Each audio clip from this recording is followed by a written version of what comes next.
আজকে উপদেষ্টা পরিষদের নিয়মিত উইকলি মিটিং হয়েছে। মিটিং প্রিজাইড ওভার করেন আমাদের chief adviser professor Mohammad Yunus. আজকের উইকলি মিটিংয়ে অনেকগুলো ইম্পর্টেন্ট এজেন্ডা ছিল, তার মধ্যে সবচাইতে যেটা আমরা বলছি যে যুগান্তকারী একটি ডিসিশন হয়েছে সেটা হচ্ছে যে এসেনশিয়াল ড্রাগ বাংলাদেশে সেটার সংখ্যা অনেক বাড়ানো হয়েছে এবং এটার একটা গাইডলাইন আজকে অনুমোদন ক্যাবিনেটে অনুমোদিত হয়েছে। তো সেই বিষয়ে প্রথমে আমাদের special chief adviser special assistant on health issues health affairs doctor Saidur Rahman উনি এটার উপরে প্রথমে কথা বলবেন। আর উনের কথা বলার পর আমরা অনেকগুলো প্রশ্ন নিব। আপনাদের যখন এই প্রশ্ন শেষ হবে তারপরে যে আমরা আবার উইকলি মিটিংয়ের অন্যান্য এজেন্ডাতে যাব। তো তার আগে ডক্টর সাইদুর রহমান এই বিষয়ে কথা বলবেন। এটা চিফ অ্যাডভাইজার পুরো ক্যাবিনেট এই আজকের এই যুগান্তকারী ডিসিশনের জন্য এবং এই পিছনে যে হেলথ মিনিস্ট্রি যে পরিমাণ এফার্ট দিয়েছে তাদেরকে ক্যাবিনেটের তরফ থেকে থ্যাঙ্কস দেওয়া হয়েছে। এটা আমরা মনে করছি যে এটা একটা যুগান্তকারী এবং ঐতিহাসিক পদক্ষেপ। আমি ডক্টর সাইদুর রহমানকে দিচ্ছি। আসসালামু আলাইকুম। আপনারা ইতিমধ্যে শুনেছেন যে আজকের উপদেষ্টা পরিষদের সভায় জাতীয় অত্যাবশ্যক ওষুধের তালিকা এবং একটা ওষুধের মূল্য নির্ধারণ সম্পর্কিত একটা গাইডলাইন দুটোই অনুমোদিত হয়েছে। বাংলাদেশের ওষুধ বা স্বাস্থ্য খাতে আপনারা সবাই জানেন যে 82 সালের একটা ওষুধ নীতি তৈরি হয়েছিল, যেটা বাংলাদেশের ওষুধ খাতকে আসলে স্বাবলম্বী হতে এবং ওষুধকে সাধারণ মানুষের কাছে সহজলভ্য করতে এবং প্রকারান্ত সেটার মাধ্যমে মানুষের স্বাস্থ্য সেবার মান রক্ষার্থে একটা বিরাট অবদান রেখেছে। সেই 82 থেকে 94 সালে এসে সেই বিষয়টি একটু পরিবর্তিত হয়েছিল। সম্পূর্ণ ওষুধ সবগুলোর উপর নিয়ন্ত্রণ থেকে সেটা কমিয়ে 1/3 বাজারের, তখন প্রায় বাজারে 350 ওষুধ ছিল, তার মধ্যে 117টি ওষুধের মূল্য নিয়ন্ত্রণ করা।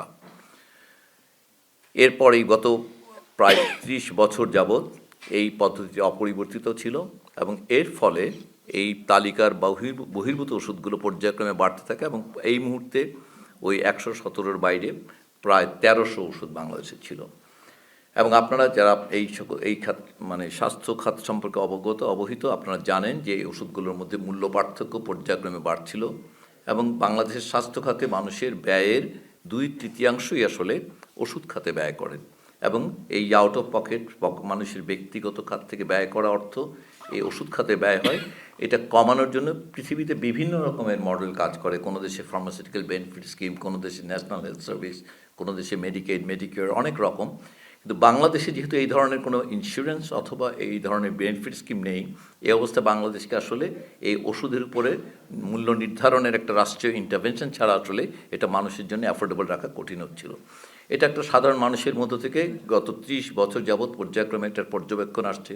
আপনারা বারবার এটা বিভিন্ন সময়ে আপনারা বিভিন্ন সংবাদপত্র, বিভিন্ন মিডিয়াতেও এটা এসেছে যে এই ওষুধের মূল্যের পার্থক্যের কারণে মানুষের উপর যে চাপ এবং এই মানুষের এই মধ্যকার এই কনসার্নটাকে বিবেচনায় নিয়ে অন্তর্বর্তীকালীন সরকার দায়িত্ব গ্রহণের শুরু থেকে আসলে আপনারা জানলে হবেন যে গত বছর 24 সালের নভেম্বর থেকে আসলে এই প্রক্রিয়াটি শুরু হয়েছে এবং এটা আজকে এটা একটা চূড়ান্ত রূপ নিয়েছে, যেখানে আসলে একটি অত্যাবশ্যক ওষুধের তালিকা প্রণয়ন করা হচ্ছে, যেখানে 295 বা সেটা আজকে উপদেষ্টা পরিষদের সভায় আরও 1-2টি ড্রাগের অন্তর্ভুক্তির অনুরোধ এসেছে, সেগুলো অন্তর্ভুক্ত হলে 95 বা 96টা ওষুধ এগুলোকে বলা হচ্ছে অত্যাবশ্যক ওষুধ। আমরা এই ধারণাটা প্রায় 50 বছরের। অত্যাবশ্যক ওষুধ 77 সালে পৃথিবীতে এসছে, তারপর পর্যায়ক্রমে ধারণাটা আরও সম্প্রসারিত হয়েছে, এটার ব্রেথ বেড়েছে এই তালিকার।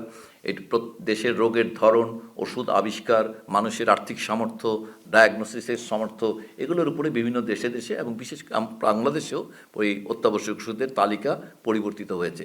এবারের অত্যাবশ্যক ওষুধ গত তালিকার চাইতে এবারে 135টি ওষুধ, 36টি ওষুধ অন্তর্ভুক্ত হয়েছে নতুনভাবে এবারে তালিকায়।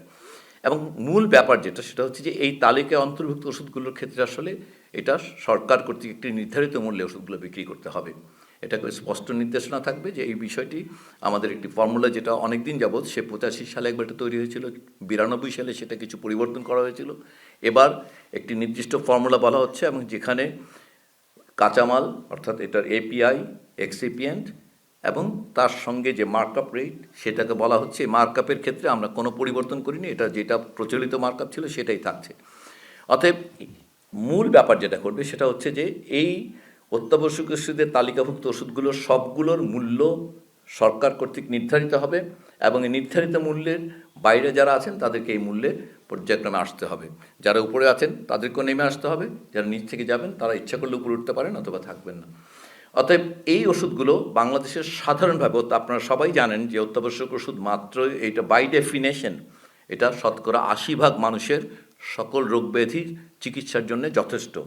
অতএব এই ওষুধগুলোর উপর মূল্য নিয়ন্ত্রণ সরাসরিভাবে বাংলাদেশের 80% মানুষের চিকিৎসা প্রাপ্যতার উপরে আসলে এবং ওষুধের প্রাপ্যতার উপরে প্রভাব ফেলবে। অতএব এটা একটা বলা যায় একটা যুগান্তকারী সিদ্ধান্ত বাংলাদেশের এই অন্তর্বর্তীকালীন সরকার বাংলাদেশের মানুষের ওষুধের প্রাপ্যতা নিশ্চিত করার জন্য স্বাস্থ্য খাতে তাদের কাজ থেকে ব্যয় কমানোর লক্ষ্যে যে সিদ্ধান্তটি নিয়েছে, এটা আমরা আশা করি যে এটা একটা দীর্ঘমেয়াদে প্রভাব ফেলবে। প্রশ্ন হচ্ছে যে এর উল্টো দিকে এটা আসলে এটা ইন্ডাস্ট্রির উপরে কোনো প্রভাব ফেলবে? এটা খুবই, অন্তর্বর্তীকালীন সরকার এই ব্যাপারে খুবই সাবধান ছিল এবং খুবই সতর্কতার সঙ্গে এটাকে একটা পর্যায়ক্রমিক ইয়েতে ফেলা হয়েছে, যে এখানে 4 বছর সময় দেওয়া হচ্ছে যেন পর্যায়ক্রমে ইন্ডাস্ট্রিগুলো এটা কোপ আপ করতে পারে। কিন্তু এটা নিশ্চিত করা হচ্ছে যে এই ওষুধগুলোর মূল্য নিয়ন্ত্রণ করা হবে, নির্ধারণ করা হবে। এর বাইরে আরও প্রায় 1100 ওষুধ থাকবে, সেগুলোকেও আসলে বলা হচ্ছে যে সেগুলোর জন্য উৎপাদকরা প্রস্তাব করবেন, কিন্তু সেগুলোর জন্যও আসলে এই মিডিয়ান প্রাইস, ওখানে খুবই একদম একটা ভালো জিনিস বলা হচ্ছে যে ইন্টারনাল রেফারেন্স, এবং ইন্টারনাল রেফারেন্স প্রাইসিংয়ের মাধ্যমে আসলে এই বাকি ওষুধগুলোর ক্ষেত্রে যদি 7-এর বেশি উৎপাদক হয় তাহলে ইন্টারনাল রেফারেন্স প্রাইসিংয়ের মাধ্যমে তাদেরকে একটা 15% রেঞ্জের মধ্যে আসতে বলা হবে। এটার জন্য ওনারা আসলে প্রতি বছর 25% হিসেবে অ্যাডজাস্ট করে 4 বছর সময়কালে ওনাদেরকে এই রেঞ্জে ঢুকতে হবে। যদি 7-এর কম উৎপাদক ওষুধটা তৈরি করে সেই ক্ষেত্রে ইন্টারনাল রেফারেন্স প্রাইসিং এবং এক্সটার্নাল রেফারেন্স, মানে দেশের বাইরে অন্যান্য জায়গায় এই ওষুধটা উৎপাদন যেখানে হয় সেই মূল্যটাকে পিপিপি অ্যাডজাস্টমেন্ট করে সেটা দেখা হবে যে ইন্টারনাল এবং এক্সটার্নালের মধ্যে কোনটা কম, এবং সেইটা অনুযায়ী তাদেরকে আসলে মূল্য দেওয়া হবে, মূল্য অনুমোদন দেওয়া হবে। অতএব এটা তারা প্রস্তাব করবেন, সরকার অনুমোদন দেবেন, কিন্তু অনুমোদন দেওয়ার নীতিমালাটা আমরা বলছি এটা হচ্ছে মোটা দাগে এগুলো সবগুলোই আসলে যেহেতু একটা গেজেট আকারে, আদেশ আকারে আসবে, অতএব আমরা অতটা ডিটেইলে যাচ্ছি না যে প্রত্যেকটা কি। এরপরও আরও 3 ধরনের ক্যাটাগরি আছে। একটা হচ্ছে যারা নাকি আউট অফ প্যাটেন্ট ড্রাগ বাংলাদেশে নতুন আসবে, আজকে যে ড্রাগগুলো আছে তার বাইরে যে ড্রাগটা নতুন আসবে সেগুলোর জন্য একটা ফর্মুলা তৈরি করা আছে। বায়োলজিক্যালস, যেগুলো নাকি আজকাল সবচেয়ে বেশি র্যাপিডলি এক্সপান্ডিং একটা ফিল্ড অফ মেডিকেল সায়েন্স, ওখানে বায়োলজিক্যালস, ইমিউনোমডুলেটরস, এই ধরনের ড্রাগগুলোর জন্য আলাদা একটা ক্যাটাগরি আছে। আর আন্ডার প্যাটেন্ট, যেগুলো প্যাটেন্টেড মলিকুল, সেইগুলোর জন্য আলাদা ফর্মুলা আছে। সো প্যাটেন্টেড মলিকুল যদি নতুন আসে বাংলাদেশে তাদের জন্য একটা category, out of patent molecule যদি বাংলাদেশের নতুন আসে তাদের জন্য একটা ক্যাটাগরি, এবং বায়োলজিক্যালসের জন্য আরেকটা ক্যাটাগরি। এবং সেখানে তাদেরকে কিন্তু উৎসাহিত করার জন্য এই সবগুলোর ক্ষেত্রে বায়োলজিক্যালসে পার্টিকুলারলি এটা একটা স্পেশাল সেক্টর বলা হচ্ছে, যে বায়োলজিক্যাল যেন উৎসাহিত করার জন্য এখানে আলাদা ধরনের আসলে যে ফর্মুলা সেটাকে আবার 1.33 দিয়ে গুণ করে তাদেরকে অতিরিক্ত যেন আগ্রহী করা যায় এই বিষয়ে গবেষণায়, সেটার ব্যবস্থা করা হচ্ছে। অতএব এটা আসলে একটা, আমরা বলতে পারি বাংলাদেশের স্বাস্থ্য খাতে আমরা সবাই জানি যে ওষুধের যে ভূমিকা, স্বাস্থ্য অর্জন, রক্ষা, চিকিৎসায় সকল ক্ষেত্রে, এই সকল ল্যান্ডস্কেপের উপর আসলে একটা বড় ধরনের প্রভাব ফেলবে আজকের এই সিদ্ধান্তটা। এখন এই সিদ্ধান্ত বাস্তবায়িত হবে ইনশাল্লাহ আগামী কয়েকদিনের মধ্যেই। এটা আমাদের এটা যে সরকারি যে সমস্ত প্রক্রিয়া সেগুলো অনুসরণ করার পর এটা বাস্তবায়ন করবে, এবং এটা বাস্তবায়নের জন্য ভবিষ্যতে বলা হচ্ছে যে আগামীতে আসলে এটাকে এই এক্সিস্টিং ডিজিডি এর বাইরে একটা আলাদা অথরিটি করা হবে, আসলে national drug pricing authority. So এটা একটা ইন্ডিপেন্ডেন্ট স্বাধীন সত্তা গড়ে উঠবে, যারা আসলে এই দৈনন্দিন নিয়ন্ত্রণ, এই ওষুধের মান, ওষুধের অনুমোদন, এগুলোর বাইরে থেকে তারা আসলে এই শুধুমাত্র ওষুধের মূল্য নির্ধারণ সম্পর্কিত এই বেঞ্চমার্কিং, পৃথিবীব্যাপী, এটার বিশ্বব্যাপী গ্লোবাল কেমন, এটা রেফারেন্স, এটার এক্সটার্নাল রেফারেন্স, এই কাজটাই তারা করবেন। সো এটা হয়তো এই মুহূর্তে নেই, এই মুহূর্তে কাজটা করবেন হচ্ছে মানে ড্রাগ প্রাইস ফিক্সেশন কমিটি, কিন্তু পর্যায়ক্রমে এটা একটা অথরিটি হয়ে উঠবে।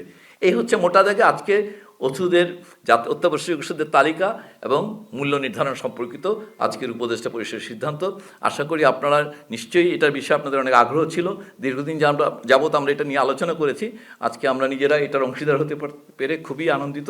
আমরা আশা করব যে, এবং এটা ইতিমধ্যেই এই গত 14 মাস সময়কালে বিভিন্ন সময়ে প্রতিটা স্টেক হোল্ডারদের সঙ্গে কথা বলা হয়েছে, এবং এটা আপনার একটা টাস্ক ফোর্সের মাধ্যমে, যেটা বলছিলাম যে গত বছরের 14 নভেম্বরের পর থেকে 7ই নভেম্বরের পর থেকে এই 14 মাস সময়কালে একটা টাস্ক ফোর্স গঠন করা হয়েছিল। টাস্ক ফোর্স আবার একজন বিশেষজ্ঞদের নিয়ে একটা প্রাইস ফিক্সেশনের জন্য আলাদা কমিটি কাজ করেছে, এবং তারা সকল স্টেক হোল্ডার, বিশেষজ্ঞদের সঙ্গে স্টেক হোল্ডারদের সঙ্গে আলাপ আলোচনা করেছেন, এবং এই অংশীজন উৎপাদক, বিপণনকারী, ফার্মাসিস্ট, ওষুধ বিজ্ঞানী, চিকিৎসা পেশার সকল পেশার বিশেষজ্ঞবৃন্দ, সকল স্টেক হোল্ডারদের সঙ্গে, আন্তর্জাতিক সংস্থা, বিশ্ব স্বাস্থ্য সংস্থা, ইউনিসেফ, মানে যত গবেষণা সংস্থা, ICDDB, মানে যত রকম স্টেক হোল্ডার ওষুধ ব্যবহারের সঙ্গে, ওষুধ উৎপাদনের সঙ্গে, ওষুধ বিপণনের সঙ্গে জড়িত, তাদের সঙ্গে আলাপ আলোচনা করে, অবশ্যই এই বিষয়ে সবাই তো একমত হতে পারেন, এটা খুবই স্বাভাবিক। এটা আপনারা বুঝতে পারেন যে এই বন্দোবস্তটা সবার জন্য একমত হওয়া কঠিন, কিন্তু সবার সঙ্গে আলাপ আলোচনা করেই এই জায়গায় আসা হয়েছে, এবং আজকে আমরা এটা উপদেষ্টা পরিষদ এই ব্যাপারে একমত হয়েছেন, এবং সবাই আনন্দের সঙ্গে সমগ্র জাতির জন্য এই সিদ্ধান্তটি নিয়েছেন। তো আমরা মনে করি যে আজকের এই সিদ্ধান্ত একটা সুদূর প্রসারী প্রভাব ফেলবে, এবং এটা আসলে ওই 82-তে অর্জিত সাফল্য এখন হবে translated into a real health benefit. মানে আমাদের স্বাস্থ্য খাতের যে, ওষুধ খাতের যে অর্জন, শিল্পের যে অর্জন, এই শিল্পের যেন এখন স্বাস্থ্য সুবিধায় অনুদিত হতে থাকবে। কারণ এটা যেন আর ওষুধের মূল্য আসলে মানুষের যেন তার ওষুধের প্রাপ্যতার ক্ষেত্রে কোনো বাধা না হয়ে ওঠে। এই বাধাটা পর্যায়ক্রমে কমে যাবে এখন, এবং at some point of time এটা আসলে চলে যাবে বলে আমরা বিশ্বাস করি। ধন্যবাদ। আপনার নাম আর পরিচয় দিয়ে নাম আর পরিচয় দিবেন। আগে 33টা আবার মাঝখানে হয়েছিল, 117টার পরে আজকে আবার 136টা, সব মিলিয়ে টোটাল ফিগার 295টা। আজকের উপদেষ্টা পরিষদে আর একটি ড্রাগ অন্তর্ভুক্তির অনুরোধ এসেছে, এটা আমরা বিশেষজ্ঞ কনসালটেশন হলে এটা 296 হতে পারে। আমরা আজকে 295 দিই। জি অবশ্যই, হ্যাঁ 295, ঠিক আছে। স্যার, আমার নাম মনিরুল জামান উজ্জ্বল, জাগরণ থেকে বলছিলাম। আপনার সাথে দীর্ঘদিন ওষুধ নিয়ে আসলে কাজ করেছেন, আপনার জেনেছিল। আজকে যে সিদ্ধান্তটা হলো, এটার বাস্তবায়ন আমরা এই সরকারের আমলে দেখতে পাবো কিনা, এবং আপনি একটি 4 বছরের কথা বলেছেন, কোম্পানিগুলো কি 4 বছরে পর্যায়ক্রমে এগুলোর দাম কমাবে? আর এই যে ওষুধগুলো যে 295টা ওষুধ দেওয়া হলো, এর মধ্যে অসংক্রামক ব্যাধির মধ্যে ডায়াবেটিস, ক্যান্সার, উচ্চ মার্গে যেগুলো নাকি মানুষের খুব জরুরি, মানুষ জমি জমা বিক্রি করে সেগুলো চিকিৎসা করে থাকে, এই ওষুধগুলো অন্তর্ভুক্ত আছে কিনা? আর এসেনশিয়াল ড্রাগ কোম্পানি লিমিটেডের কয়টা ওষুধ এই 295টা ওষুধের মধ্যে রয়েছে? অনেকগুলো প্রশ্ন, ধন্যবাদ আপনাকে মনিরুজ্জামান। এখানে প্রথম যে ব্যাপারটা বলেছেন যে হ্যাঁ, তিনটি, যে যদি বলেন যে এটা বাস্তবায়ন আমাদের শুধুমাত্র প্রক্রিয়া, যদিও নির্বাচনী ব্যস্ততার কারণে, নির্বাচনের প্রস্তুতিজনিত ব্যস্ততার কারণে সরকারের সকল মেশিনারি একেবারেই অন টপ এটা থাকে, কিন্তু এটা স্বাস্থ্য মন্ত্রণালয়ের এটা সবচেয়ে অগ্রাধিকার প্রাপ্ত বিষয়। অতএব আমরা আশা করি এই সরকারের আগামী যে কয়েকদিন, এই সময়কালের মধ্যে এটা বাস্তবায়ন প্রক্রিয়া শুরু হবে। এক, নন কমিউনিকেবল ডিজিজ এবং কমিউনিকেবল ডিজিজ, এই যে ট্রানজিশনাল, বাংলাদেশের যে হেলথের ট্রানজিশন হচ্ছে, এটা সম্পূর্ণ রিফ্লেক্টেড হয়েছে এবারের এই ড্রাগ লিস্টে। মানে সংক্রামক এবং অসংক্রামক ব্যাধি যে আমাদের এক পক্ষ থেকে আরেক পক্ষে যাচ্ছে, এবং যে নামগুলো বললেন আপনি, সবগুলো রোগের প্রাথমিক চিকিৎসার সবগুলো ওষুধ এটার মধ্যে অন্তর্ভুক্ত আছে। তবে অবশ্যই ক্যান্সার চিকিৎসার ক্ষেত্রে আপনি নিশ্চয়ই জানেন যে ক্যান্সার চিকিৎসায় যে প্রতিনিয়ত যে উন্নতি হচ্ছে, সেক্ষেত্রে বেশ কিছু ওষুধ আসলে, যেগুলো আসলে অত্যাবশ্যক ওষুধের তালিকায় নেই, কিন্তু ডায়াবেটিস, হাইপারটেনশন সহ অন্যান্য অসংক্রামক ব্যাধিগুলোর জন্য চিকিৎসার ব্যবস্থা এখানে আছে আসলে ওষুধগুলো। আর তৃতীয় প্রশ্নটা কী ছিল আপনার? 4 বছরের ব্যাপারটা, এটা বারবারই বলা হচ্ছে যে এটা সবসময়ই আমরা মনে করি যে, আপনি খেয়াল করেন, যদি ভাবি, আমি একটা উদাহরণ দিই, যদি মিডিয়ান প্রাইস আমরা বলছি যে মনে করি একটা 10, একটা 14 টাকা, একটা 16 টাকা, একটা 18, একটা 20, এটার মিডিয়ানটা ধরি 15 টাকা হলো বা 14 টাকা হলো। আমরা বলছি এটা নিচের দিকে যিনি 10 আছেন, ওনার জন্য উনি পর্যায়ক্রমে যাবেন 14তে, উপরে 20 থেকে নেমে আসবেন পর্যায়ক্রমে 14তে।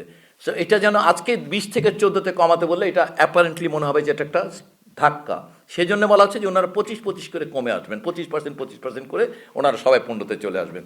এই সময়কালে প্রতি বছরই আসলে আমরা যেটা বলেছি যে ইনফ্লেশন অ্যাকোমোডেট করার জন্য মার্চের 31 তারিখে দেখা হবে যে ওই দিন যদি ডিক্লেয়ার করে ফেলে সরকার ইনফ্লেশন, সেইটা অনুযায়ী অ্যাডজাস্টেড হবে। যদি ইনফ্লেশন ডিক্লেয়ার না করে 5% অ্যাডজাস্টেড হবে। এরপরে যেদিন ইনফ্লেশন ডিক্লেয়ার করা হবে কারেকশন করা হয়ে যাবে। সো এটা একটা নিখুঁত ইয়ে।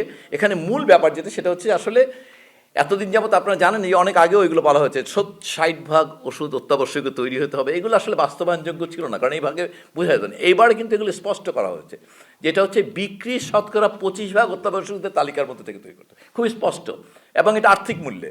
অতএব এখন আর আসলে এই ব্যাপারগুলো, কারণ আপনারা জানেন যে ওষুধ খাত একটা খুবই নিয়ন্ত্রিত খাত, এবং এখানে সব কিছু ট্রান্সপারেন্ট, মানে সেটা কাঁচামাল, এক্সিপিয়েন্ট, প্যাকিং মেটেরিয়াল সব কিছুর হিসাব দিতে হয়।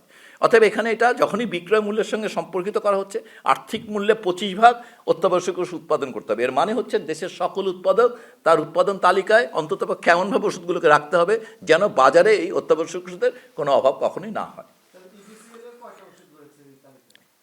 আমি এইভাবে তালিকাটা মিলে দেখিনি, কিন্তু আপনি নিশ্চয়ই জানেন যে ইডিসিএলের যে কোনো কারণে হোক আমরা একটা ইনহেরিট করেছি ইডিসিএলকে যেভাবে, সেখান থেকে আসলে 50-এর কম হবে বলে আমার ধারণা। তাদের অনুমোদিত তালিকায় সংখ্যা এই 295 50-এর কম হবে যতদূর মনে পড়ে আমার। একটা বিষয় একটু জানতে চাচ্ছিলাম, গ্র্যাজুয়েশনের পরে ফিক্স বাতিল হলে এটাতে কোনো এফেক্ট পড়বে? খেয়াল করবেন, আমি সেজন্য বলার সময় আমরা বলেছি যে আন্ডার প্যাটেন্ট এবং আউট অফ প্যাটেন্ট, মানে আজকের জন্য এই 1400 ড্রাগ যা আছে সেটার জন্য একরকম আইন, সেখানে 2 ভাগ, এসেনশিয়াল নন এসেনশিয়াল, ব্রডলি বোঝার জন্যে। এরপর যখন নতুন ড্রাগ আসবে সেটা যদি আন্ডার প্যাটেন্ট হয়, তাহলে আমরা কিন্তু বলেছি যে সে রয়্যালটি দিয়ে যেভাবে আনে ওই প্রাইসটাই পাবে, সেখানে তাকে কোন। যদি আউট অফ প্যাটেন্ট হয় তাহলে পরে সে তো আসলে ফ্রি জেনেরিকের মতন এখনকার মতন ফর্মুলাতে যাবে, কিন্তু তারপরও আউট অফ প্যাটেন্ট নতুন ওষুধকে বাজারে ঢুকতে এনকারেজমেন্টের জন্যে তাকে কিন্তু ইনসেন্টিভাইজ করা হবে। অতএব ট্রিপসের কারণে, গ্র্যাজুয়েশনের কারণে যে ইম্প্যাক্ট হবে সেটার জন্য এইটাতে অ্যাকোমোডেট করা আছে প্যাটেন্ট এবং আউট অফ প্যাটেন্টকে, সেই জন্য 2টা ক্লজের 2টা সেকশনে রাখা হয়েছে, 2 গ্রুপে আছে আসলে। শফি, স্যার, 4 বছরের পরিবর্তনের কথা বলছেন, দাম অ্যাডজাস্ট করবে, যারা নিচে আছে উপরে যাবে, যারা উপরে আছে নিচে যাবে, কিন্তু বাইরে যে 1100 ওষুধ যেটার দাম সবসময় বিজিডি অনুমোদন দেয়, তারা দাম দেয় কিন্তু তারা অনুমোদন দেয়, এই বিষয়টা সবসময় একটা বিষয় থাকে যে বিজিডি নিয়ন্ত্রণ খুবই কম, তারা যে দাম দেয় সেটা অনুমোদন দেয়। এই এই এই দামের জন্য আসলে আপনাদের পদক্ষেপ একটু পরিষ্কার হতে চাই, আপনি নিশ্চয়ই বলেছেন, আমি আরও পরিষ্কার হতে চাই। খুবই মানে যদি সোজা করে বলি, এসেনশিয়ালের বেলায় একটি নির্দিষ্ট মূল্য, সবাইকে এখানে আসতে হবে। নন এসেনশিয়ালের বেলায় এই রেফারেন্স প্রাইসিং যেটা হবে মিডিয়ান প্রাইস, সেটার 15%-এর একটা নিচে, এবং ধরি সেটা যদি 10 টাকা হয়, ওর নিচে 8.5 থেকে 11 টাকা 50 পর্যন্ত হবে রেঞ্জ। সো ওনাকে নেমে আসতে হবে রেঞ্জের ভেতরে, আর ওইখানে আসতে হবে একটা পার্টিকুলার প্রাইসে। সো এসেনশিয়াল আর নন এসেনশিয়ালের পার্থক্যটা হচ্ছে তাদেরকে এসেনশিয়ালে একটি নির্দিষ্ট মূল্য থাকবে, নন এসেনশিয়ালের ক্ষেত্রে একটা রেঞ্জ থাকবে 15%-এর। অথবা এটা নিচে 15, মিডিয়ান রেফারেন্স বের হওয়ার পরে সেটা ইন্টারনাল রেফারেন্স হতে পারে। আমরা বলেছি যদি 7 বা ততোধিক উৎপাদক হয় তাহলে ইন্টারনাল রেফারেন্স হবে এবং সেটার উপর মিডিয়ান, আর যদি 7-এর কম হয় ইন্টারনাল এবং এক্সটার্নাল মিলে যেটা কম হবে সেটা রেফারেন্স ভ্যালু হবে, এবং সেইটার 15% উপরে এবং 15% নিচে, এইটা হবে ওই 1100 ওষুধের জন্য রেঞ্জ। তাহলে কি স্যার এটা সহজ বাংলাতে এভাবে বলতে পারি যে সরকারের বেঁধে দেওয়া যে দাম তার মধ্যেই রাখতে হবে? অ্যাবসলিউটলি তাই, বেঁধে দেওয়া দামের মধ্যেই আসতে হবে তাকে, আসার জন্য ওনাদেরকে একটা স্পেস টাইম দেওয়া হচ্ছে যেন গ্র্যাজুয়াল ট্রানজিশন হতে পারে। কিন্তু এটা সরকারের এই পুরো বাজার বন্দোবস্তের উপরে পরিষ্কার, ওষুধের সম্পূর্ণ বাজারের উপরে সরকার প্রতিটি অংশ কিভাবে কোন জায়গায় মূল্য নির্ধারণ করবে সেটা বলে দিচ্ছে। অতএব প্রত্যেককে এই নির্দিষ্ট মূল্য, এই রেঞ্জ, অথবা ভবিষ্যতে যারা আসবে তাদের জন্য প্রস্তাবিত যে পদ্ধতি সেটা অনুসরণ করে আসতে হবে। এটা আপনারা জানেন যে আইন অনুযায়ী এটা ভায়োলেটরদের জন্য, এবং আমরা স্পষ্ট বলছি যদি ওনারা আসতে ব্যর্থ হন তাহলে পরে ওনাদের নতুন ওষুধের আবেদন গ্রহণ করা হবে না। শিশিরদা জি, স্যার, আজকে দুটো জিনিস হয়েছে আপনার মন্ত্রণালয়ে। একটা হচ্ছে যে এসেনশিয়াল ড্রাগ লিস্টের তালিকাটা আপনার অনুমোদিত হয়েছে, আর হচ্ছে মূল্য নির্ধারণ বিষয়ক একটা নীতিগত গাইডলাইন। দুটো। আমার প্রশ্ন হচ্ছে যে আপনি বললেন যে 295 ওষুধ যদি হয়, 80% যে হিসেবটা বলছেন আপনি, এটা ছিল 80% মানুষের না 80% রোগ, আমার এই 285টা ওষুধ দিয়ে 95 আমার কতটুকু আমি কভার করতে পারবো? 295টা ওষুধ সাধারণভাবে দুইটা ভাবে আপনি বলতে পারেন। আপনারা যদি বিশ্ব স্বাস্থ্য সংস্থার হিসাব অনুযায়ী দেখেন, এটা হচ্ছে 80% মানুষেরও এটা প্রোটেকশন দিবে, 80% রোগেরও এটা প্রোটেকশন দিবে, খুবই স্পষ্ট। কে যেন বলছিলেন এখানে? মনির জামান। স্যার, একটা বিষয় একটু ক্লিয়ার হওয়ার জন্য, ধরেন আপনি বলেছেন যে একটা মিডিয়াম প্রাইস বেঁধে দেওয়া হলো, একটা কোম্পানি 20 টাকা বিক্রি করে আর একটা 10 টাকা কোম্পানি বিক্রি করে, আপনি 15 টাকা নির্ধারণ করে দিবেন। তো 10 টাকা যে বিক্রি করতেছে সে তো আরো লাভবান হচ্ছে 15 টাকায় গেলে, এটা কেন? এই ব্যাপারটা বোঝা দরকার যে আসলে অবশ্যই আপনার মানে মনে হতে পারে যে তাকে কেন বাড়ানোর সুযোগ দেওয়া হলো।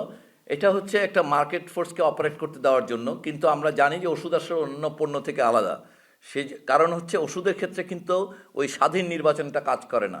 অন্যান্য সকল পণ্যে যিনি ওষুধ নির্বাচন করেন উনি ওনার সামর্থ্য অনুযায়ী পছন্দ করতে পারেন, কিনতে পারেন, এখানে এটা পারে না। সেই জন্য আসলে এই ভ্যারিয়েশনটাকে আমরা ক্লোজ করার চেষ্টা করছি।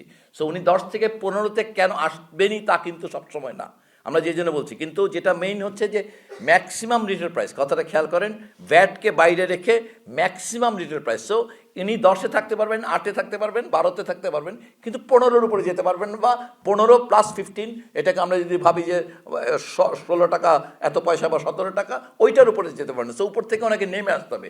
এনার জন্য এটা বাইন্ডিংস না, উনি লাভের জন্য যদি ঢুকেন, আপনারা জানেন যে মার্কেট ফোর্স অপারেশন যেভাবে করে তাতে কিন্তু চাইলেই সবাই আসলে এইভাবে মার্কেটের উপরের স্ট্যাটামে ঢুকতে পারে না। সো এইখানে এই অংশটাতে আমরা একটা ন্যারো ব্যান্ড আমরা তৈরি করতেছি আর কি, যে ভ্যারিয়েন্স ব্যান্ড বলতেছি আমরা, যে এইটার মাঝখানে তাদেরকে থাকতে হবে আর কি। তুহিন, আমার নিজস্বতা যখন এই কমিটিটা গঠন করা হয়, এই টাস্কফোর্সটা, তখন মালিক সমিতির পক্ষ থেকে এক ধরনের উদ্বেগের কথা বলা ছিল যে আমাদের প্রতিনিধি রাখা হয় নাই, এবং তারা ব্রিফিং করে বলছে যে মানে এই খাতের একটা ক্ষতি করার একটা চিন্তা ভাবনা হচ্ছে। তো আপনাদের সাথে কি তাদের কথা হয়েছে? এই যদি আপনাদের সিদ্ধান্তে আসেন, সেই ক্ষেত্রে তারা কি বলেছেন যে এটা কি তারা অবলাইজ করবেন, তারা কি এটা মানবেন, না তাদের কোনো ইস্যু থাকবে? একটা জিনিস স্পষ্ট হওয়া জরুরি যে আমরা ওনাদের সঙ্গে বসছি, এটা সত্য, কিন্তু যখন আপনারা যেটা বললাম যে গত বহুদিন আগেই অত্যাবশ্যক ওষুধের তালিকা মূল্য নিয়ন্ত্রণ আলোচনায় চলছে, এবং পার্টিকুলারলি যে জায়গাটা বেশি আলোচনা ব্যাপার সেটা হচ্ছে মূল্য নিয়ন্ত্রণ। মূল্য নিয়ন্ত্রণ কিন্তু আরেকটা কমিটি করেছে, সাব কমিটি, যেটা টাস্ক ফোর্স গঠন করে দিয়েছিল। ওনারা আসলে উৎপাদকদের সঙ্গে সরাসরি আলোচনাটা করেছেন, অতএব ওনাদের মতামত সেখানে রিফ্লেক্টেড হয়েছে। এবং আমরা খুব স্পষ্ট আপনাদেরকে যদি একবারে ড্রাগ বাই ড্রাগ দেখাই আমরা, আপনারা এটা স্পষ্ট বুঝতে পারতেন, কিন্তু এখানে যেহেতু আমরা ওই সুবিধাটা নেই, তাহলে বুঝতে পারতেন যে আসলে এটা বড় ধরনের যেই কনসার্নটা বলা হচ্ছে, এই কনসার্নটা আমরা খুবই স্লোলি এটা অ্যাকোমোডেট করা হয়েছে, যে জন্য 4 বছর আপনি অ্যাপারেন্টলি এরকম কখনোই করা হয়নি। আপনারা যদি 82 ওষুধ দেখেন, সেটা প্রথম রাউন্ড ছিল 6 মাস, তারপরে আরেকটা 6 মাস, 1 বছরের মধ্যে। সেক্ষেত্রে এটাকে আসলে আমরা, যেহেতু আজকেও আমাদের আলোচনায় এসছে যে যেহেতু এই সাইজটা অনেক বড় হয়েছে, এটাকে অ্যাকোমোডেট করার জন্য একটু বেশি সময় দেওয়া লাগবে। সেই কারণে আসলে এটাকে পর্যায়ক্রমে 4 বছরের মধ্যে তাদেরকে রেঞ্জ আসতে বলা হয়েছে। এবং তাদের সঙ্গে ওই যারা নাকি প্রাইস ফিক্সেশনের সঙ্গে কাজ করেছেন, ওনারা কাজ করেছেন। কিন্তু এটা খুবই, মানে আপনারা জানেন যেটা হচ্ছে এটা দুঃখজনক বাস্তবতা, এটা অবশ্যই মানতে হবে যে স্বাস্থ্য খাতে যেহেতু মানুষের খরচের 2/3 ওষুধ খাতে হয়, সেই ক্ষেত্রে রাষ্ট্রের আসলে ইন্টারভেনশন করা ছাড়া কোনো বিকল্প নেই। অতএব এটা রাষ্ট্রকে আসলে এই ক্ষেত্রে জনকল্যাণে, আমি মনে করি যে এই বর্তমানে এই অন্তর্বর্তীকালীন সরকারের সরাসরি মানুষের কল্যাণ হয় এই ধরনের, মানে এই রাষ্ট্রের একটা কল্যাণমুখী রূপান্তরের ক্ষেত্রে এইবারের আজকের যে মূল্য নির্ধারণ এবং তালিকা প্রস্তুতকরণ, এটা একটা যুগান্তকারী ভূমিকা বা একটা টার্নিং পয়েন্ট হবে আসলে এই রাষ্ট্রের একটা ওয়েলফেয়ার স্টেটের দিকে মুভ করার ক্ষেত্রে। আলতেফাত, খুবই খুশি আপনি আজকে, আপনার মুখ দেখা যাচ্ছে যে আপনি খুবই খুশি। আপনি এরকম আর খুশির খবর কি দিতে পারবেন না আপনার মন্ত্রণালয় সম্পর্কে? এটা পরে যাই, ওইটা আগে হ্যাঁ, একটা বিষয় একটু জানতে চাচ্ছি, সেটা হচ্ছে যে 295টা ফিক্স করেছিলেন আর বাকি কিছু ওটাকে রেঞ্জে নিয়ে আসছেন। তো এতে ব্যক্তি স্বাস্থ্য খাতে বা ওষুধ বাবদ যে খরচ আপনাদের কি বল, কত পার্সেন্ট করতে পারে? আমি এক্স্যাক্টলি বলতে চাই না, মানে যেহেতু এখনো এরা, কিন্তু আমরা এইভাবে ক্যালকুলেট করি, এই প্রশ্নের উত্তর আজকে আমাদেরকে খুঁজতে হয়েছে।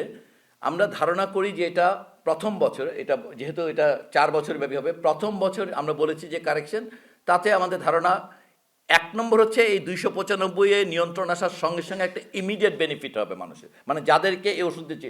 যেমন আমি বলি যে অমিপ্রাজল যদি কন্ট্রোল হয়, এর বাকি প্রাজলগুলো কিন্তু ওইটার উপর এটা একটা ইম্প্যাক্ট হবে। এখন এটাকে আমরা ইনডিরেক্ট ইম্প্যাক্ট বলতে হবে। যখন আপনি অমিপ্রাজলকে কন্ট্রোল করেন এবং অ্যাভেলেবল করে দেন, এটা বাকি প্রাজলের উপর ইফেক্ট পড়ে।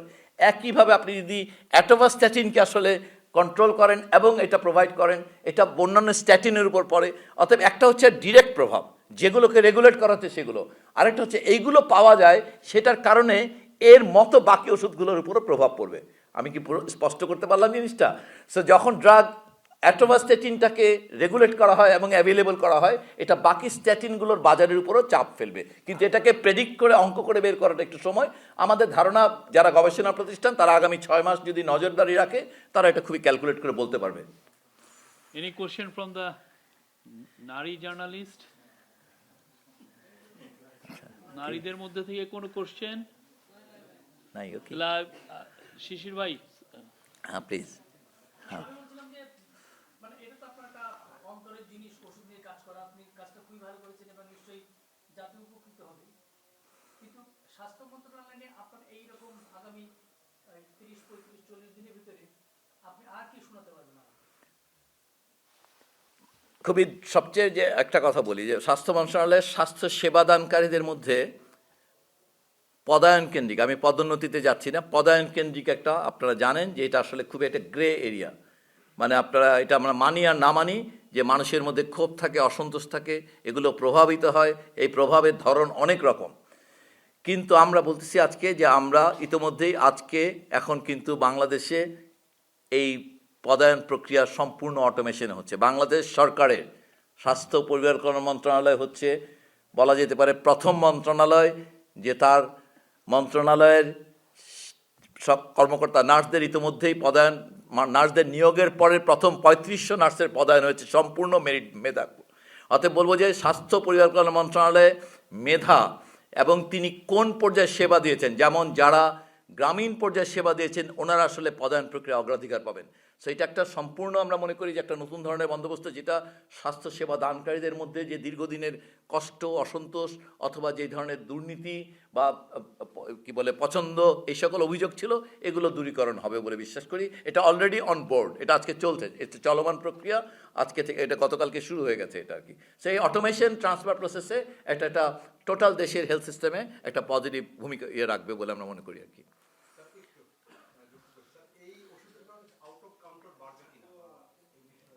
আউটডোর এনকাউন্টার বা এই জায়গাটায় হচ্ছে আপনি খেয়াল করবেন, উনি এই প্রশ্নের উত্তর যদি বলি শহরে, নগরে খেয়াল করেন কোনো আউটডোর বলে কিছু নাই, হাসপাতালের আউটডোর।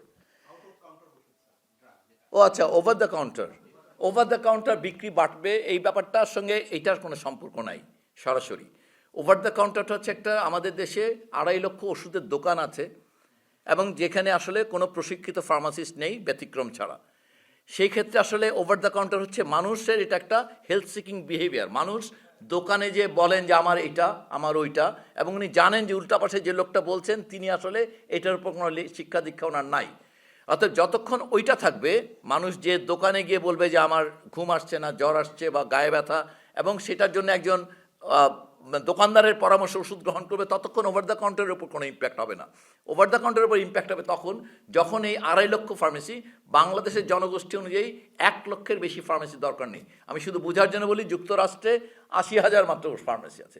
সো এই কথায় আমাদের প্রায় দ্বিগুণ পরিমাণ মানুষ, আমরা ধরে নিলাম এই উদাহরণটা আমাদের জন্য ভ্যালিড না, কিন্তু তারপরও আপনারা যদি শাহবাগের মোড়ে 1 কিলোমিটার হাঁটেন অথবা বক্সিবাজারে অথবা বাংলাদেশের যে কোনো একটা বাজারে, কোন জিনিসটা পার্টিকুলার মুদি দোকানের চেয়ে তো আসলে ওষুধের দোকানের সংখ্যা বেশি। অতএব যতক্ষণ আপনি দোকান সংখ্যা নিয়ন্ত্রণ না করছেন এবং সেইখানে গ্র্যাজুয়েট ফার্মাসিস্টের মাধ্যমে এটাকে একটা ফার্মেসিতে রূপান্তর না করবেন, ততক্ষণ এই ধরনের ওভার দ্য কাউন্টার বিক্রি চলতেই থাকবে। এটা তো আসলে মূল্য নিয়ন্ত্রণের সঙ্গে আসলে এটা সরাসরি সম্পর্ক নেই কোনো।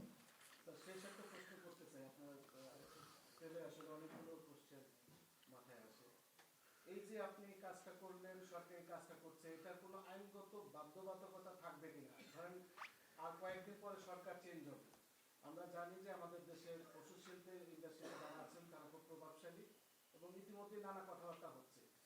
এটা আইনগত কোনো ভিত্তি আছে কিনা? আপনি একটা জিনিস কষ্ট করে দিয়ে গেলেন, তারপরে এটা বাস্তবায়ন হলো না, এটা জনগণকে থ্যাংক ইউ। কিনা আইনগত কোনো ভিত্তি থাকবে কিনা? এটা তো আসলে আপনি জানেন যেটা আমরা আইনি ভিত্তির উপরেই কাজটা করা হচ্ছে।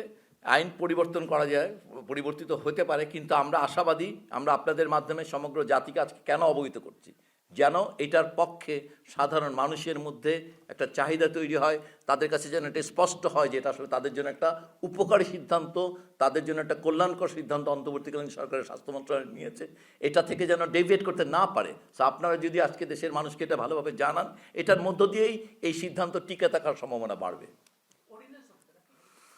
এই ব্যাপারটা অর্ডিন্যান্স করা জরুরি না, কারণ আমাদের একটা অ্যাক্ট আছে, অ্যাক্টের আওতায় এটা হয়ে যাবে। অ্যাক্টে আমাদেরকে দেওয়া 30(1)(2)তে যে ক্ষমতা আছে সেটা অনুযায়ী তালিকা বলতে ওনারা বলেননি যেটা অত্যাবশ্যক ওষুধের তালিকা হতে হবে। আমি আবুল কালাম আজাদ এটি নিউজ করি তালিকা এবং মূল্য নির্ধারণ ওয়েল এন্ড গুড যে জায়গাটা কোনো শুভঙ্করের ফাঁকি রয়ে গেছে সেটা হচ্ছে ওষুধের গুণগত মান। এই জায়গাটিতে কোনো কাজ করবেন কিনা, কারণ রোগীদের হাজারো প্রশ্ন এই গুণগত মান নিয়ে, এই বিষয়ে যদি একটু মানটা খুবই সংবেদনশীল আলোচনা, এটা ল্যাবরেটরির সঙ্গে থাকলে আলাপ করা যায়। মানে আমি আজকে একটা অন্য দায়িত্বে আছি, আমি ল্যাবরেটরিতে যখন থাকি, আপনারা যারা এখানে একটু অনেক সিনিয়র ওনারা জানেন, আমি যখন নিজে মাপি তখন যেটা নিয়ে যেভাবে কথা বলি, আজকে আমি এখান থেকে ওইভাবে বলা যাবে না। কিন্তু আমি যেই দায়িত্ব শেষ হলে পরে আমি ল্যাবরেটরিতে এটার মান সম্পর্কিত প্রশ্নের উত্তর দেব। কিন্তু একটা জিনিস স্পষ্ট হওয়া দরকার, আপনাদের মাধ্যমে সবাইকে বলতে চাই, ওষুধ শুধুমাত্র মানসম্মত হলেই এটা ওষুধ। মানহীন কোনো কেমিক্যাল সাবস্টেন্স কখনো ওষুধ না, এই কথাটা খুব স্পষ্ট বুঝতে পারা দরকার। কোনো ভালো মানের ওষুধ বলে কিছু হতে পারে না এভাবে, মানে এটা বলা উচিত না। তার মানে একটা স্ট্যান্ডার্ড রেগুলেটরি এনভায়রনমেন্ট যদি থাকে, একটা মান যদি রক্ষণ সংরক্ষণ বন্দোবস্ত থাকলে ওষুধ মাত্র ওষুধ, মান নাই মানে ওষুধ না। এখন প্রশ্ন হচ্ছে যে আমাদের কি রেগুলেটরি এনভায়রনমেন্ট দেশের সকল বাজারে থাকা ওষুধগুলোর মান নিয়ন্ত্রণ করতে পারছে, এখানে প্রশ্ন আসতে পারে। কিন্তু এটা কোনোভাবেই আমাদের যেন মাথায় এই ধারণাটা না আসে যে এই ওষুধটা ভালো, এক্স ওষুধটা একজন ভালো বানায় আর একজন খারাপ বানায়, সেটা না। এক্স ওষুধটা বানায় হয় এটা ওষুধ, না হলে এটা ওষুধ না। অতএব ওনাকে নিশ্চিত করতে হবে, কারণ যে কোনো ফার্মাকোপি অনুযায়ী এটা একটা রেঞ্জ বলা আছে, যেটা মাপলে এইটা পাওয়া যাবে, এটার কতটুকু রক্তে পাওয়া যাবে, এটা ভাঙতে কত সময় লাগবে, এটার পিএইচ কত হবে, সব নির্দিষ্ট করা। অথবা ওগুলো মানলেই শুধুমাত্র সেটা ওষুধ, এর থেকে ডেভিয়েশন মানেই সেটা ওষুধ না। এখন এই ডেভিয়েশন ধরার মেকানিজম যদি ভালোভাবে কাজ না করে, তখন এটা এই আঙ্গুলের ফাঁক গলে বাজারে এই ধরনের মানহীন কিছু কেমিক্যাল সাবস্টেন্স থাকতে পারে, সেগুলোকে আমি ওষুধ বলতেই রাজি না। ওকে, ধন্যবাদ জি। Thank you. Thank you. আমরা আপনারা আমি বলছি তাহলে, হ্যাঁ ঠিক আছে, ধন্যবাদ, ধন্যবাদ সবাইকে জি।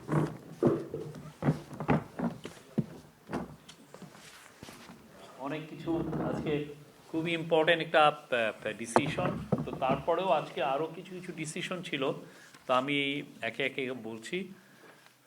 আজকে ক্যাবিনেট ব্যক্তিগত উপাত্ত সুরক্ষা সংশোধন অধ্যাদেশ 2026-এর খসড়া নীতিগত চূড়ান্ত অনুমোদন করেছে। আজকে বাংলাদেশ শিল্পকলা একাডেমি সংশোধন ব্র্যাকেটে সংশোধন অধ্যাদেশ 2026-এর খসড়া নীতিগত ও চূড়ান্ত অনুমোদন করেছে। পরিবেশ, বন ও জলবায়ু পরিবর্তন মন্ত্রণালয় বাংলাদেশ বনশিল্প উন্নয়ন কর্পোরেশন অধ্যাদেশ 2026-এর খসড়া নীতিগত অনুমোদন হয়েছে। এটা চূড়ান্ত অনুমোদন হয়নি, এটা নীতিগত অনুমোদন হয়েছে। আর পরিবেশ, বন ও জলবায়ু পরিবর্তন মন্ত্রণালয় কর্তৃক প্রণীত থার্ড ন্যাশনালি ডিটারমাইন্ড কন্ট্রিবিউশন মানে NDC 3, এটা ভূতাপেক্ষ অনুমোদন হয়েছে। এই ছিল। এছাড়াও আর একটা এজেন্ডা ছিল, সেটা হচ্ছে যে সুপ্রিম কোর্ট সচিবালয় সংশোধন অধ্যাদেশের 2026-এর খসড়া নীতিগত ও চূড়ান্ত অনুমোদন হয়েছে। তার মধ্যে ডাটা প্রোটেকশন অ্যাক্টের মূল যেই ইস্যু ছিল, যে আপনি জানেন যে বাংলাদেশে বা এখন এই বাংলাদেশের কোটি কোটি মানুষ ফেসবুক ব্যবহার করেন, গুগল ব্যবহার করেন, তো তাদের সাথে কিছু এই যারা মেটা, অ্যালফাবেট, এদের সাথে কিছু কিছু বিষয় নিয়ে তারা এই ডাটা প্রোটেকশন লয়ের কিছু কিছু বিষয় নিয়ে তারা তাদের কনসার্ন রেজ করেছিল। তাদের কনসার্নকে অ্যাড্রেস করার জন্য দুটো জিনিস করা হয়েছে। একটা হচ্ছে যে ডাটা লোকালাইজেশনের আগে ছিল যে ডাটাটা সত্যিকার অর্থে বাংলাদেশেই এটা রাখার কথা ছিল, তো সেই জায়গাটায় চেঞ্জ এসে যে ডাটা লোকালাইজেশন যে জিনিসটা ছিল সেটা উঠিয়ে নেওয়া হয়েছে। তো আপনি শুধুমাত্র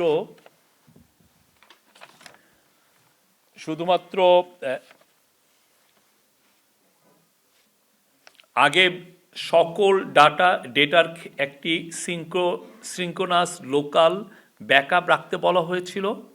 এখন শুধুমাত্র ক্রিটিক্যাল ইনফরমেশন ইনফ্রাস্ট্রাকচারের ক্ষেত্রে সীমাবদ্ধ করা হয়েছে।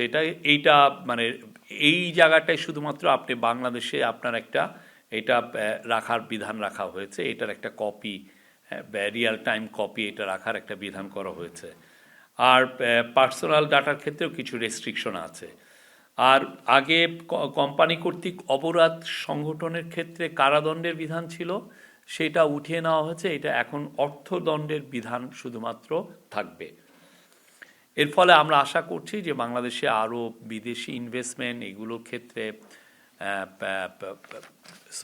এই সমস্ত ডেটার ক্ষেত্রে বা অন্যান্য আরও ক্লাউডের ক্ষেত্রে অনেক ক্ষেত্রেই আমরা আরও কিছু ইনভেস্টমেন্ট দেখতে পারবো, আরও বেশি ইনভেস্টমেন্ট, এবং এটা আরও ফরেন ইনভেস্টরদেরকে অ্যাট্রাক্ট করবে। আজকে শিল্পকলা একাডেমির ক্ষেত্রে যেটা হয়েছে সেটা হচ্ছে যে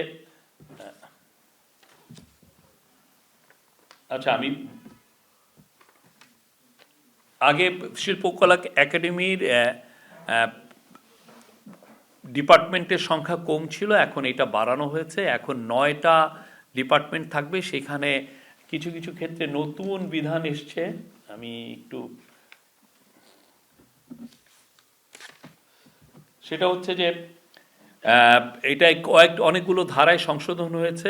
এটা 8টি নতুন বিভাগ, মোট 9টি বিভাগ এসছে। একটা হচ্ছে প্রশাসন ও অর্থ, থিয়েটারের জন্য আলাদা বিভাগ, চলচ্চিত্রের জন্য আলাদা বিভাগ, আলোকচিত্রের জন্য আলাদা, নৃত্য পারফর্মিং আর্টের জন্য আলাদা বিভাগ, গবেষণা ও প্রকাশনা ও নিউ মিডিয়ার জন্য একটা আলাদা বিভাগ, আর একটা হচ্ছে যে কালচারাল ব্র্যান্ডিং, উৎসব ও প্রযোজনার জন্য আলাদা বিভাগ, সঙ্গীতের জন্য আলাদা এবং চারুকলার জন্য আলাদা। এই 9টি। আরেকটা বিধান এসছে, সেটা হচ্ছে যে আগে সরকার কর্তৃক, আপনারা জানেন যে শিল্পকলা একাডেমির যে বোর্ড আছে সেখানে এখন সরকার আমাদের যা নৃগোষ্ঠী যারা আছেন তাদের মধ্যে থেকে একজনকে নিয়োগ করতে পারবেন। এইটার একটা বিধান রাখা হচ্ছে যাতে তাদের একটা রিপ্রেজেন্টেশন এখানে থাকে। এটা আমরা মনে করছি যে এটা আরও মানে বাংলাদেশের যে কালচারাল ডাইভার্সিটি এটা আরও বাড়াবে এবং ইনক্লুশনটা আরও বাড়াবে। বাংলাদেশ বনশিল্প কর্পোরেশন অধ্যাদেশ 2026-এর নীতিগত চূড়ান্ত অনুমোদন প্রদান করা হয়েছে। এটা নীতিগত অনুমোদন দেওয়া হয়েছে। আগে যেটা ছিল সেটা সেই 1959 সালের একটা ল, সেটার খুবই যেটা ছিল যে খুব এক্সট্র্যাকটিভ, মানে আপনি আমাদের যে বনশিল্প যে বনজ যেগুলো সম্পদ ছিল সেগুলোকে কিভাবে এক্সট্রাকশন করে আপনি আরও এটা থেকে আয় বৃদ্ধি করা যায়, সরকারের এই চিন্তাটা ছিল আগে পাকিস্তানি আমলে বা তারও পরবর্তীতে। এখন এখান থেকে সরে এসছে, আপনি এটা তো করা হবেই, আমরা অবশ্যই বনজ সম্পদের সর্বোচ্চ ব্যবহার করব, বাট এটা যাতে পরিবেশকে রক্ষা করে, পরিবেশের ডাইভার্সিটির জন্য আমরা কোনোভাবেই কোনো কম্প্রোমাইজ না করি, কোনো অ্যাগ্রেসিভ প্রজাতির লাগিয়ে যেন এটা না করা হয়। এই বিষয়ে আজকের এই লটা খুবই ইম্পর্টেন্ট ছিল। এটা আজকে নীতিগত অনুমোদন হয়েছে। এটা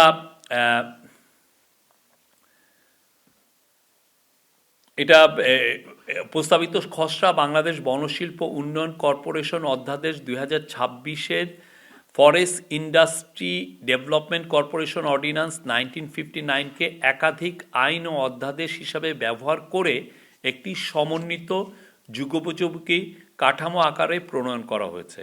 গুরুত্বপূর্ণ বিভিন্ন বনজসম্প পণ্যের সংজ্ঞা অন্তর্ভুক্ত করা হয়েছে, যার মাধ্যমে কর্পোরেশনের কাজের পরিধি প্রসারিত হবে। আজকের মিটিংয়ে জানানো হয় যে আমাদের যে বনজ সম্পদের যে আহরণ যেটা হচ্ছে এটার মানে এই বনশিল্প উন্নয়ন কর্পোরেশনের আয় বেড়েছে। ফর দি ফার্স্ট টাইম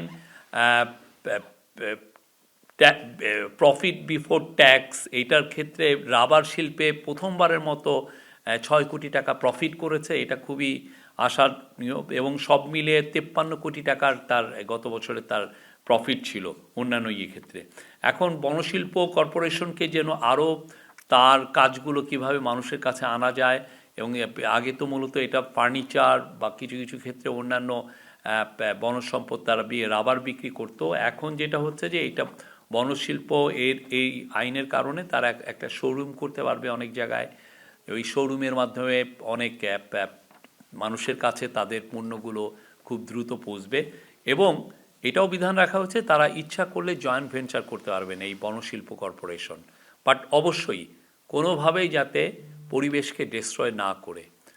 এবং এটার আগে এই বিধানটা ছিল না, এখন এই বিধানটা করা হচ্ছে। যে কোনো চুক্তি তারা সম্পাদন করতে পারবেন। আর আগে বেত বাঁশের ক্ষেত্রে তারা আরও তাদের প্রোডাক্ট ডাইভার্সিফাই করতে পারবেন। এর ফলে অলরেডি আজকের মিটিংয়ে জানানো হয় যে জার্মান একটা কোম্পানি তারা তাদের ইন্টারেস্ট শো করেছে ইনভেস্টমেন্ট করার জন্য। এটা ছিল তৃতীয়। আর এনডিসি 3-র ক্ষেত্রে ডিসিশনটা আপনি জানেন যে বাংলাদেশ ইউএনের যতগুলো ক্লাইমেট চেঞ্জ রিলেটেড যতগুলো কনভেনশন আছে এগুলোর একটা সিগনেটরি, এবং প্যারিস জলবায়ু কনফারেন্সের পরের থেকে 3rd এনডিসির প্রণয়ন, বাংলাদেশ অনেকগুলো এনডিসি প্রণয়নপূর্বক ইউএনএফসিসি সচিবালয়ে তার প্রতি বছর এই এনডিসি মানে এটার ন্যাশনালি ডিটারমাইন্ড কন্ট্রিবিউশন এটা জানানো লাগে যে আপনি কি পরিমাণ কার্বন নিঃসরণ কমাবেন বা গ্রিন হাউস নিঃসরণ কমাবেন, সেটার একটা আপনার তাদেরকে জানাতে হয়। সেই কাজটার জন্য 3rd এনডিসি মাধ্যমে আমরা কি কি কাজ করছি, সামনের বছরগুলোতে আমরা কি পরিমাণ কার্বন নিঃসরণ কমাবো, গ্রিন হাউস নিঃসরণ কমাবো, এটার একটা তালিকা করা হয়েছে যে এই কাজগুলো হবে। তো এটার মূল ছিল যে 2022 সালের গ্রিন হাউস গ্যাস নির্গমন ছিল বাংলাদেশের 202.04 million ton carbon die oxide, যা 2035 সাল নাগাদ 418.40 মিলিয়ন টনে দাঁড়াবে।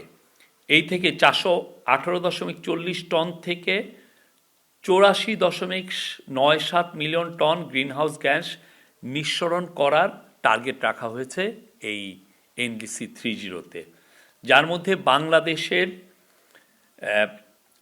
নিজস্ব সক্ষমতা যেটা আমরা নিজেরা করব সেটা হচ্ছে আমাদের আনকন্ডিশনাল টার্গেট। এটা হচ্ছে 26.74 মিলিয়ন টন, যেটা টোটাল যে আমরা যে গ্রিনহাউস গ্যাস যতটা নিঃসরণ করব যেটা টার্গেট, তার টার্গেটের 6.39%। আর আন্তর্জাতিক সহায়তা পাওয়ার শর্তে আরও 58.23 মিলিয়ন টন বা যেটা টোটালের 13.92% গ্রিনহাউস নির্গমন হ্রাস করার লক্ষ্যমাত্রা নির্ধারণ করা হয়েছে। এর ক্ষেত্রে যেটা হবে যে আমরা এনার্জি খাতে, আপনি জানেন এনার্জি খাতে প্রচুর গ্রিনহাউস মানে কার্বন ডাই অক্সাইড নিঃসরণ হয়। আপনি জানেন কয়লা পোড়ালে বা ইভেন গ্যাসের ক্ষেত্রেও, গ্যাস পোড়ানোর ক্ষেত্রেও এইটা হয়। তো এনার্জি খাতে 9.84 মিলিয়ন টন কমানো হবে। ইন্ডাস্ট্রি প্রসেসের খাতে 0.64 মিলিয়ন টন কমানো হবে। এগ্রিকালচারাল খাতে মানে কৃষি খাতে 8.73 মিলিয়ন টন, বনায়ন খাতে 3.98 টন এবং ওয়েস্ট ম্যানেজমেন্ট খাতে 1.78 মিলিয়ন টন।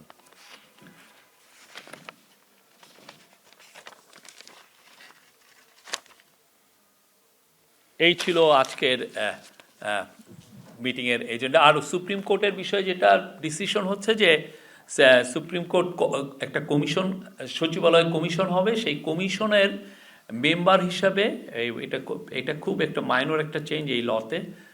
এখন থেকে যিনি রিটায়ার্ড করলেন চিফ জাস্টিস, তিনিও একজন সদস্য হিসেবে ইনক্লুডেড হবেন। Thank you. Any question? আর কিছু বলবেন? নির্বাচনকে সামনে রেখে সার্বিক প্রস্তুতি, আইনশৃঙ্খলা করা পরিস্থিতি, এগুলো নিয়ে কোনো আলোচনা হয়েছে কিনা বা প্রস্তুতি কেমন এগিয়ে চলছে, আলোচনা হয়েছে কিনা? এটা প্রতিদিনই হচ্ছে, গতকাল সিরিজ আকার মিটিং হয়েছে, আজকে এই কোনো না কোনোভাবে এগুলো আসে, বাট আমরা বলতে পারি যে উইকলি 6 বা সামটাইমস 7 days a week এই বিষয়ে আলোচনা হচ্ছে। আর অন্যান্য আজকের আসলে মূল আলোচনাটা ছিল ওষুধ নিয়ে, এইটা মানে ইট ডোমিনেটেড দ্য ডিসকাশন। গতকাল তেজগাঁতে একটা মার্ডার হলো, মানে এটা এটা আমাদের ডিপিএস আজাদ মজুমদার বলবেন এই বিষয়ে। গতকাল যে মার্ডারটা হয়েছে এটা আমরা পুলিশের সাথে কথা বলেছি। পুলিশের পক্ষ থেকে আমাদেরকে জানানো হয়েছে যে যিনি ভিকটিম তার স্ত্রী একটা মামলা করেছেন। যারা এক্ষেত্রে সম্ভাব্য আক্রমণকারী তাদেরকে শনাক্তের চেষ্টা করা হচ্ছে, তবে এখন পর্যন্ত এই মামলায় কোনো গ্রেপ্তার নেই।